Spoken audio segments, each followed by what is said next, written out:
தென்னாடுடைய சிவனை போற்றி, என் நாட்டவர்க்கும் இறைவா போற்றி. அனைவருக்கும் அன்பு வணக்கம். சூதினால் இழந்த நாட்டை, கபடத்தினால் இழந்த நாட்டை யுத்தம் செய்து திரும்ப பெற வேண்டும் அப்படின்னு திரௌபதியும் பீமசேனனும் யுதிஷ்டிரிடம் விவாதம் செய்கின்றார்கள். இதுல திரௌபதி ரொம்ப முக்கியமான ஒரு கருத்து சொல்றாங்க. நாம எல்லாரும் யோசிக்க வேண்டிய கருத்து அது. அதாவது கர்ம பலன் அப்படின்றது ஒண்ணு இருக்கு, நிச்சயமா இருக்கு. அப்படி இல்லைன்னா ஒரு மனுஷன் ஒரு காரியத்தை செய்கிறான் அப்படின்னு சொன்னா அந்த காரியத்துக்கு என்ன பலனோ அது தங்கு தடையில்லாமல் முழுசா அவனுக்கு கிடைக்கணும். அந்த மாதிரி எல்லா நேரங்களிலும் நடப்பதில்லையே. இப்போ நம்மளுடைய டே டு டே லைஃப்ல கூட பார்த்தீங்கன்னா ஒரு காரியம் செய்வோம், ரொம்ப அக்கறையா மும்முரமா நம்ம அந்த காரியத்தை செஞ்சிருப்போம். பல நேரங்களில் பார்த்தீங்கன்னா அந்த காரியத்துக்கான முழு பலனும் நமக்கு கிடைக்காம போறது உண்டு. சில நேரங்களில் ஒரு பலனுமே கிடைக்காம போறது கூட உண்டு இல்லையா? அப்போ நம்ம யோசிப்போம், நல்லா தானே பண்ணோம், அக்கறையோட தானே பண்ணோம், எங்கேயுமே டைவர்ட் ஆகாம இந்த காரியத்தை செஞ்சு முடிக்கணும் அப்படின்ட்டு 100% கான்சன்ட்ரேஷனோட டெடிகேஷனோட தானே நம்ம பண்ணோம். அப்படி இருக்குச்சு நமக்கு ஏன் இந்த பலன் கிடைக்கவில்லை அப்படின்ற கேள்வி நமக்கு நிறைய நேரங்களில் வருது. இப்போ அந்த கர்ம பலன் அப்படின்னு சொன்னா என்னங்க இதெல்லாம் நம்புற மாதிரி இருக்கா அப்படின்னு சில பேர் கேட்கலாம்.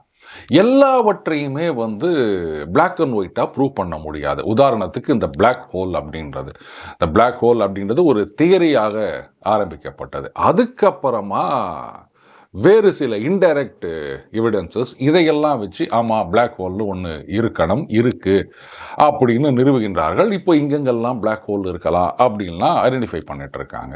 முதல்ல இந்த தியரியை சொன்னப்போ நேங்க பிளாக் ஹோலாம் அப்படியே லைட்டை கூட அது உள்ளேயே இழுத்துக்குமா, அப்போ அதை நீங்கள் எப்படி பார்ப்பீங்க? ஒன்றுமே இருக்காது, கருப்பாக இருக்கும். நம்ம ஆகாசத்தை பார்த்தோம்னா நட்சத்திரங்கள் அந்த வெளிச்சத்தை தவிர மற்ற இடம்லாம் கருப்பாக தான் இருக்குது இரவில். அப்போது அதில் பிளாக் ஹோலா இல்லை மொத்தமே பிளாக் ஹோலா இதெல்லாம் நம்புற மாதிரியா இருக்குது அப்படின்லாம் யாரும் கேட்கல. ரைட், அது ஒரு தியரி அப்படின்னும் போது பல வருடங்கள் தொடர்ந்த ஆராய்ச்சியின் பயனாக ஆமாம் அது இருக்கின்றது அப்படின்றத இன்னைக்கு அறிவியல் உலகம் ஏற்றுக்கொண்டிருக்கின்றது. இப்போது இந்த திரௌபதியுடைய கருத்தை பாருங்கள். அவ்வளோ அக்கறையோட நாம் சில நேரங்களில் காரியம் செஞ்சோம், நமக்கு பலன் கிடைக்கல அப்படின்னா அப்போ அதுக்கு ஏதோ ஒரு காரணம் இருக்கணும் இல்லையா? அந்த காரணம் என்ன அப்படின்னு தெரியாமல் இது கர்ம பலன்னு சொன்னால் நீங்கள்லாம் முட்டாள்கள் அப்படின்னு சொல்கிறத என்னால் நான் ஏற்றுக்க முடியாது. சரி, அதுக்கு யுதிஷ்டர் பதில் சொல்கின்றார். அதுக்கப்புறம் பீமசேனன் அவருடைய விவாதத்தை ஆரம்பிக்கின்றார்.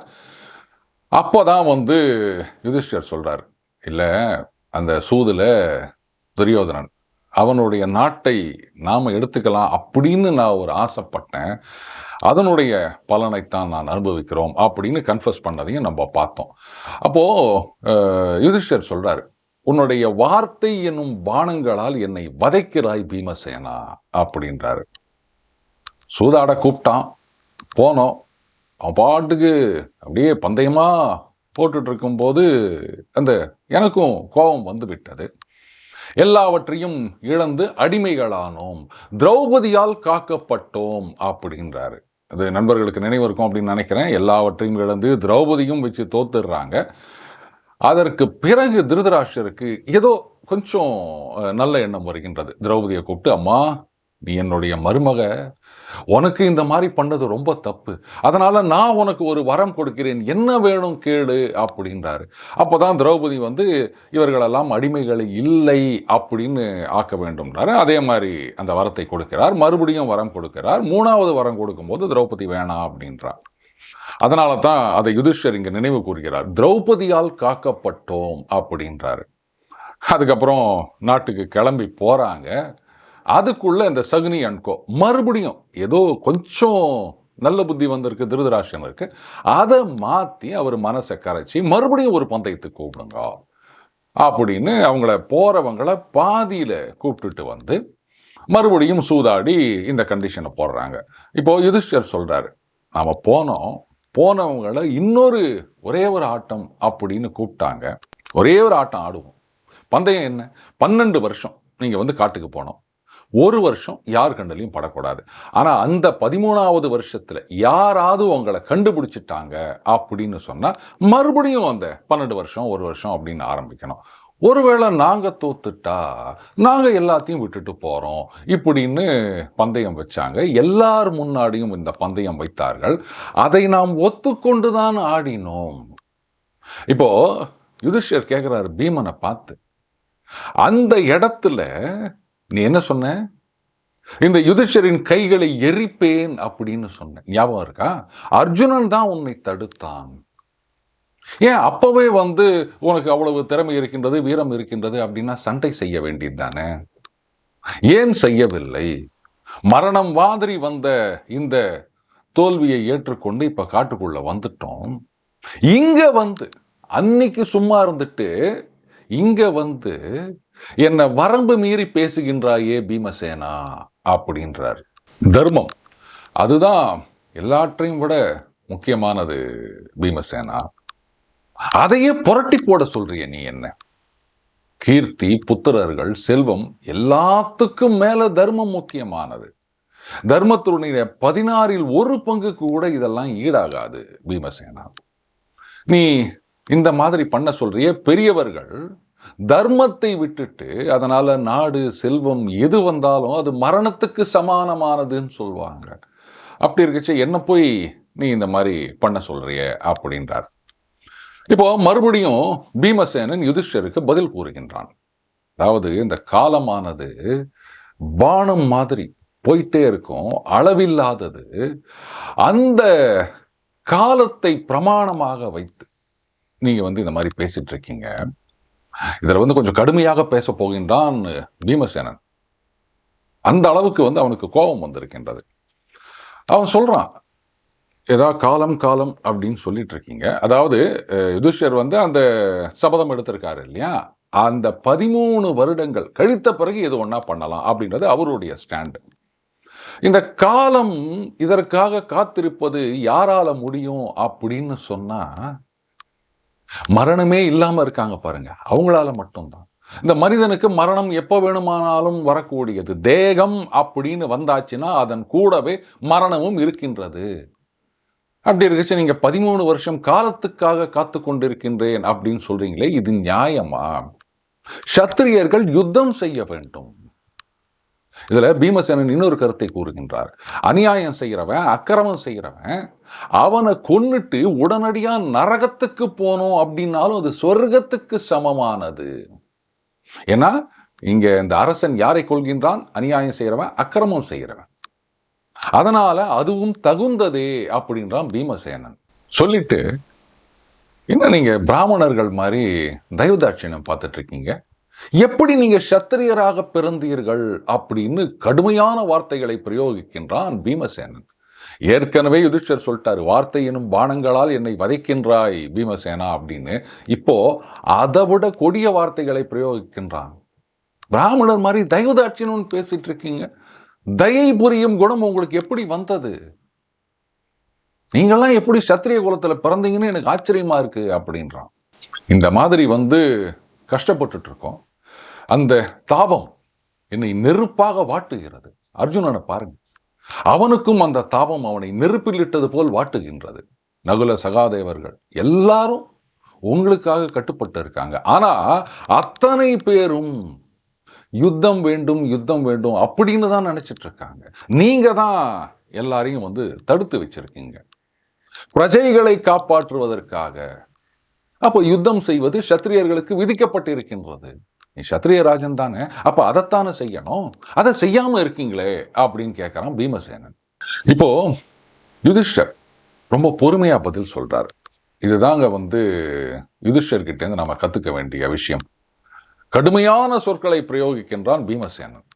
தம்பிதான் அவனை இவர் திருப்பி 4 வார்த்தை கடுமையா கேட்டா தம்பி ஒன்றும் செய்ய போறது கிடையாது.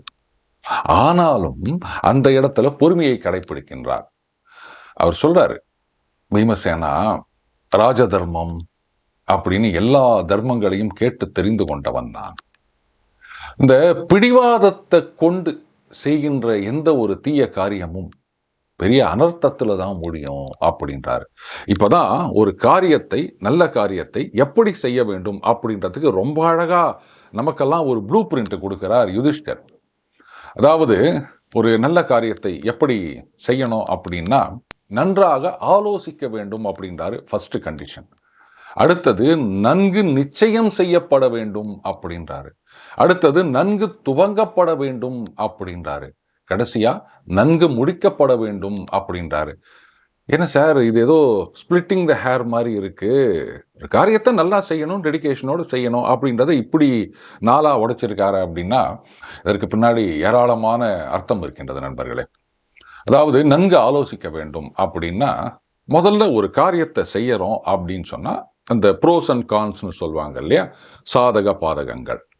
இதனால நன்மை அதிகமா தீமை அதிகமா, என்ன விதமான நன்மைகள் வரும், என்ன விதமான தீமைகள் வரும், அந்த தீமைகளை எல்லாம் நம்மால சமாளிக்க முடியுமா, இல்லை அந்த நன்மையை விட தீமை அதிகமா, இதையெல்லாம் நன்கு ஆலோசிக்க வேண்டும். இந்த மாதிரி ஆலோசனை பண்ணாம ஒரு கோபத்திலேயோ இல்லை பிடிவாதத்திலேயோ அதெல்லாம் முடியாது, அவன் என்ன மட்டம் தட்டிட்டான், நான் பண்ணியே தீருவேன் அப்படின்னு குதிச்சுட்டு இறங்கிறது, இதெல்லாம் ரொம்ப ரொம்ப தப்பு.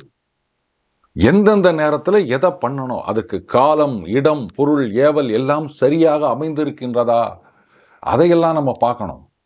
இப்போ ஹிட்லர் ஜெர்மானிய படைகளை ரஷ்யா மீது அனுப்பினார். 2 பேருக்கும் ஒப்பந்தம் இருந்தது. சொல்லப்போனால் ஹிட்லருக்கு கம்யூனிசம் அப்படின்னாலே கொஞ்சம் கூட ஆகாது. ஆனாலும் ஸ்டாலினோட ஒரு ஒப்பந்தம் போட்டுக்கிட்டார். ஆனால் அந்த ஒப்பந்தத்தை தூக்கி காற்றுல பறக்க விட்டுட்டு படைகளை ரஷ்யாவுக்கு எதிராக, சோவியத் ரஷ்யாவுக்கு எதிராக அனுப்புகிறார்.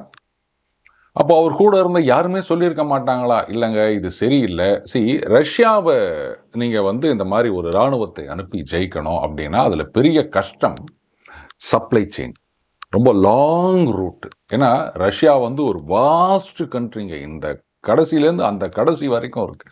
கிட்டத்தட்ட 11 டைம் ஜோன் இருக்குது. இங்கே காலையில் 6 மணி அப்படின்னா அந்த எண்டில் சாயங்காலம் 5 மணி ஆயிருக்கும். ஒரு நாட்டுக்குள்ளேயே இவ்வளோ வித்தியாசங்கள். அஃப்கோர்ஸ் அதுலேயும் அந்த ஊரல் மவுண்டன்ஸ்க்கு இந்த பக்கம் தான் பாப்புலேஷன் அதிகம், அந்த பக்கம் ரொம்ப கம்மி அப்படின்னு வச்சுக்கோமே. ஈவன் அதர்வைஸ் நீங்கள் இராணுவத்தை அனுப்புறீங்க அப்படின்னு சொன்னால், இராணுவம் அங்கே போகுதுன்னு எப்போவுமே பார்த்தீங்கன்னா எதிரி நாட்டு இராணுவம் வருகின்றதுன்னா அந்த உள்நாட்டு படைகள் பின்வாங்குகின்றார்கள் அப்படின்னும் போது அங்கே இருக்கிற அசட்ஸ் எல்லாம் மோஸ்ட்லி நாசம் பண்ணிட்டு போயிடுவாங்க. தண்ணியில் எதையாவது கலந்துட்டு போகிறது, உணவுப் பொருட்கள் அந்த கோடன்லாம் இருந்ததுன்னா ஒன்று எடுத்துகிட்டு போயிடுவாங்க, அதை எடுத்துகிட்டு போக முடியல அப்படின்னா அதை நாசம் பண்ணிட்டு போயிடுவாங்க. ஏன்னா எதிரி படைகளுக்கு அது கிடைக்கக்கூடாது அப்படின்றதுக்காக. ஸோ அப்போ ஜெர்மானிய படைகள் ஒருவேளை மாஸ்கோவை இவங்க கேப்சர் பண்ணியிருந்தாலுமே சப்ளை எங்கேருந்து வரும்? உணவுப் பொருட்கள் வரணும், அதுக்கப்புறமா அந்த டேங்க்கு மற்ற விஷயங்களுக்கெல்லாம் அந்த டீசல், அந்த எரிபொருள்லாம் வரணும், அதுக்கப்புறம் அம்முனிஷன்ஸ் வரணும். இதெல்லாம் ஜெர்மனிலேருந்து இங்கே வரைக்கும் வரணும். அது லாங் ரூட். வின்டரில் இதெல்லாம் நடக்கிற காரியமா? இதுதான் ஆலோசனை இல்லாமல் ஒரு செயலில் இறங்குவது அப்படின்றதுக்கு உதாரணம். ஸோ முதல்ல நன்கு ஆலோசிக்கப்பட வேண்டும் அப்படின்றாரு. அடுத்தது நன்கு நிச்சயம் செய்ய வேண்டும். அதனை சார் நிச்சயம் செய்யறது அப்படின்னா ஒரு நல்ல நாள் பார்த்து நல்ல முகூர்த்தம் பார்த்து நிச்சயம் பண்ணுறதா அப்படின்னா அது கிடையாது. இதுதான் நம்ம செய்ய போகிற காரியம். இதை எங்கே செய்யணும், எப்போ செய்யணும், எந்த மாதிரி செய்யணும், யார் யார் மூலமாக செய்யணும், யார் யாருக்கு என்னென்ன வேலைகள். இப்போ ஒரு 10 பேருக்கு நாம் இந்த டாஸ்க்கை கொடுக்குறோம் அப்படின்னு சொன்னால் 10 பேரும் ஒரே வேலையை செய்ய போகிறாங்களா, இல்லை ஒவ்வொருத்தருக்கும் ஒவ்வொன்று பிரித்து கொடுக்க போகிறோமா, நீ இதை பாரு நீ இதை பாரு அப்படின்னு. அந்த மாதிரி பிரித்து கொடுக்கும்போது அவங்களுக்கு அந்த டொமைன் நாலேஜ் இருக்குதா, எக்ஸ்பர்டீஸ் இருக்குதா, எக்ஸ்பீரியன்ஸ் இருக்குதா, இதையெல்லாம் பார்த்து ஃபிக்ஸ் பண்ணுறோம் இல்லையா. இதைத்தான் நன்கு நிச்சயிக்கப்பட வேண்டும் அப்படின்றதா நான் பார்க்குறேன் நண்பர்களே. இன்னைக்கு கூட அமெரிக்காவில் ஒருத்தர் சொல்லியிருக்காரு, ட்ரம்ப்புடைய அட்வைசர்ஸ் டொமைன் நாலேஜ் இல்லாதவங்கள்லாம் அவருக்கு அட்வைஸ் பண்ணிட்டு இருக்காங்க, அதனால தான் இந்த மாதிரி போயினுக்குது அப்படின்னு ரொம்பவே வருத்தப்பட்டிருக்கின்றார். ஒன்றுமே புரியல. இன்னைக்கு செய்தி என்ன அப்படின்னா, அவர் ஒருத்தரை பார்த்து கேட்குறாரு, நாம் இன்னுமா ரஷ்யா கிட்டேருந்து வாங்கிக்கிறோம் அப்படின்னு. உலகத்தில் இருக்க எல்லாருக்கும் தெரிஞ்சிருக்கு, நியூஸ் பேப்பர்லேருந்து சோஷியல் மீடியா வரைக்கும் எல்லாரும் போட்டு கிழின்னு கிழிச்சுன்னுக்கிறாங்க. இவர் மூஞ்சிக்கு எதிராகவே புட்டின் அலாஸ்காவில் சொல்லிட்டு போகிறாரு, நீங்கள் வந்த பிறகு நம்மளுடைய ட்ரேட் 20% இன்க்ரீஸ் ஆகிருக்குது அப்படின்னு. இவர் கேட்குறாரு, இன்னுமா நம்ம ரஷ்யா கிட்டேருந்து நியூக்ளியர் ஃபியூயல் வாங்கிக்கிறோம் அப்படின்னு. அவர் ஆமாம் அப்படின்னா, அதெல்லாம் இல்லை இங்கேயே நம்ம பண்ணணும்னா இதுனா தீப்பெட்டி மருந்து தயாரிக்கிற மாதிரி அப்படின்னு நினச்சாரா? ரைட்டு, நாளையிலேருந்து அந்த நியூக்ளியர் ஃபியூயல் நாமளே என்ரிச் பண்ணுவோம் அப்படின்னா ரைட்டுங்க, இது அமேசானில் ஆர்டர் பண்ணால் 4-5 பார்ட்ஸ் வரும், இங்கே ஒரு இடத்த லீஸுக்கு எடுத்துருவோம் அப்படின்னு பண்ணுறதுக்கு. அதுக்கு தான் சொல்றது நன்கு நிச்சயிக்கப்பட வேண்டும் அப்படின்றது. அடுத்தது நன்கு துவங்கப்பட வேண்டும் அப்படின்னு. ஆரம்பம் அது நன்றாக அமைந்தால் இறுதி வரைக்கும் அது நன்றாக அமையும் அப்படின்னு சொல்லுவாங்க. ஆரம்பத்திலேயே ஏதாவது ஒரு தடங்கள் வந்தது அப்படின்னு சொன்னா, சார் இதெல்லாம் முட்டாள்தனம் சார், இது இடியாட்டிக் சென்டிமெண்ட் அப்படின்லாம் சொல்லலாம். ஆனா நம்ம முன்னோர்கள் என்ன சொல்லியிருக்காங்க? முதல் கோணல் முற்றும் கோணல். அதனால தான் சொல்றாரு நன்கு துவங்கப்பட வேண்டும் அப்படின்னு. நன்றாக செய்து அதை முடிக்க வேண்டும் அப்படின்றது அந்த 4வது கண்டிஷன். இது இருந்தா மட்டும்தான் எந்த காரியத்திலும் நாம் வெற்றி பெற முடியும் பீமசேனா அப்படின்றார். சொல்லிட்டு நாம இந்த ராஜசூய யாகம் பண்ணாங்கல்ல, இதுல நிறைய அரசர்களை தோக்கடிச்சு துரத்தி இருக்காங்க. இவர்களால கஷ்டப்பட்ட அரசர்கள் நிறைய பேர் இருக்காங்க. இப்ப அவங்கெல்லாம் துரியோதனனிடம் சேர்ந்திருக்கின்றனர். இப்ப அவங்கெல்லாம் நமக்கு எதிராக திரும்புவார்கள். அடுத்தது துரியோதனன் அவர்களுக்கு நல்ல சன்மானம் கொடுத்து வைத்திருக்கின்றான். அங்க படை வீரர்களுக்கெல்லாம் நல்ல சம்பளம் கொடுத்து வைத்திருக்கின்றான்.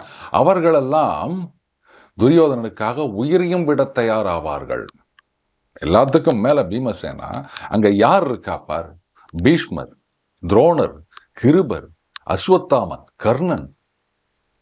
இவங்களுக்கு பொறுத்த வரைக்கும் துரியோதனாதிகள், பாண்டவர்கள் 5 பேர், 2 பேரையும் சமமாக பார்த்தாலும் அந்த செஞ்சோற்று கடன் ஒண்ணு இருக்கு இல்லையா, அதனால அங்கதான் அவர்கள் யுத்தம் செய்வார்கள். அவங்கெல்லாம் எப்பேற்பட்ட வீரர்கள் பீமசேனா. அவங்கெல்லாம் அந்த பிரம்மாஸ்திரம் முதற்கொண்டு எல்லா அஸ்திரங்களையும் வைத்திருக்கின்றனர். அதுலயும் அந்த கர்ணன் இருக்கான் பார், அவனுடைய வீரத்தை நினைக்கும் பொழுது அந்த கவச்ச குண்டலங்களோடு பிறந்தவன் அவன். இவர்களை எல்லாம் கொல்லாமல் நீ துரியோதனனை கொல்ல முடியாது பீமசேனா. இவர்களை எல்லாம் எப்படி நாம தோக்கடிக்க போறோம்? அதை யோசிக்க வேணாமா? அந்த கர்ணனுடைய வீரத்தை நினைச்சு நினைச்சு எனக்கு துக்கம் அதிகமாகின்றது அப்படின்றாரு யுதிஷ்டர். இதை கேட்ட உடனே பீமசேனன் அமைதியாகின்றான். ஆமா, அண்ணா சொல்றதுல ஏதோ அர்த்தம் இருக்கு. அதனால நாம அவசரப்பட்டது தப்பு. ஆலோசிக்காமல் நேரங்காலம் பார்க்காம நமது பலம் எதிரியுடைய பலம், நமது பலகீனம் எதிரியுடைய பலகீனம், இரண்டுத்தையும் சரியாக தெரிந்து கொள்ளாமல் நாம எந்த காரியத்திலையும் இறங்கக்கூடாது. அவசரப்படுகின்றோம் அப்படின்றதை புரிந்து கொண்டு பீமசேனன் அமைதியாகின்றான். மீண்டும் அடுத்த பதில் இணைந்திருப்போம். வணக்கம்.